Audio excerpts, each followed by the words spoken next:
Le tabac a augmenté d'1,60 € depuis le deuxième plan cancer de façon tout à fait inutile, sans baisse du tout de la consommation.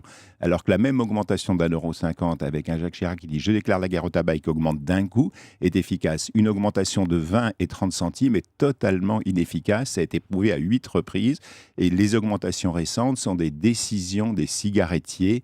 Et ce n'est pas l'État qui pilote, c'est En les gros, on ménage cigarettiers qui la chèvre et pilotent. le chou, c'est ça? Ça Non, on préserve un ménage peu. le chou et le chou. La chèvre, elle n'a rien du tout. Et la chèvre, c'est les Français.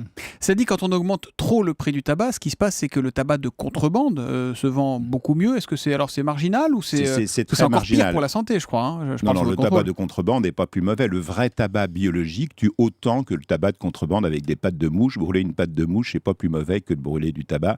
Le tabac, c'est 50% de mort. C'est-à-dire, c'est un produit de consommation.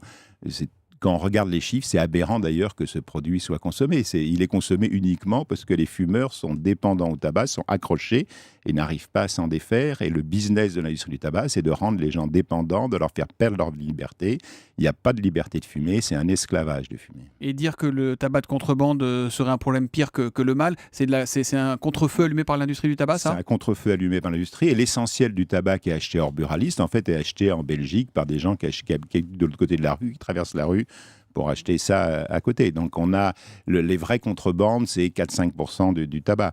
L'essentiel, c'est les achats transfrontaliers qui sont légaux ou limite légales, mais c'est pas ça qui tue plus que les autres.